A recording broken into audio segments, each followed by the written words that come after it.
Hi, இன்றைக்கி நம்ம நான் வெஜிடேரியனில் கிடைக்கக்கூடிய ப்ரோட்டீன் ஃபுட் பார்க்க போகிறோம். நம்ம ப்ரோட்டீன் சாப்பிட்றதுனால நம்ம ஸ்ட்ரென்த் பில்ட் பண்ணோம், ப்ளஸ் மெட்டபாலிசம் பூஸ்ட் பண்ணோம், நம்மளோட வெயிட் லாஸ்க்கு சப்போர்ட் பண்ணோம். அதில் நம்ம ஃபர்ஸ்ட்டு இப்போ முட்டையை பற்றி பார்க்கலாம். ஒரு முட்டை சாப்பிடும்போது 6லேருந்து 7 கிராம் ப்ரோட்டீன் நம்மளுக்கு கிடைக்கும். நம்மளோட மெட்டபாலிசம் மட்டும் பூஸ்ட் பண்ணுறது இல்லாமல் கொஞ்சம் ஃபில்லிங்காகவும் நம்மளுக்கு இருக்கும். ரெண்டாவது சிக்கன். ஒரு 100 கிராம் சிக்கன் எடுக்கும்போது 25லேருந்து 31 கிராம் ப்ரோட்டீன் கிடைக்கும். இதில் லோ ஃபேட் இருக்குது. ஸோ நம்ம பர்ஃபெக்டான ஒரு ஃபுட்டுன்னே வச்சுக்கலாம் வெயிட் லாஸ்க்கு.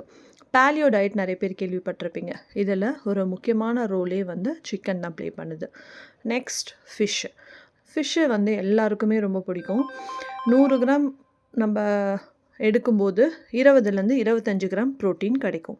ஸோ இதில் ஒமேகா 3 3 ஃபேட்டி ஆசிட் நம்மளுக்கு ஹெல்ப் இருக்குது. ப்ளஸ் இது இன்ஃப்ளமேஷனை நம்மளுக்கு குறைக்குது, ப்ளஸ் பெல்லி ஃபேட்டியும் குறைக்குது. யூஸ்வலாக ஒமேகா 3 நம்ம ஃபுட்லேருந்து மட்டும்தான் நம்ம எடுக்க முடியும்.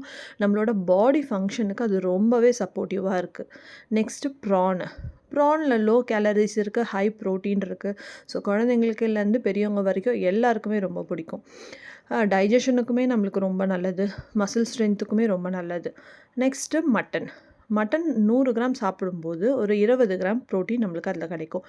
நம்மளுக்கு அயன் ரிச் ஃபுட்டாகவும் இருக்கும், ப்ளஸ் எனர்ஜியும் நம்மளுக்கு கிடைக்கும். ஸோ இது மட்டும் இல்லாமல் அதர் நியூட்ரியன்ஸும் மட்டனில் என்ன இருக்குது, அயன், ஜிங்க், பி விட்டமின்ஸ் இது எல்லாமே நிறைஞ்சிருக்கு.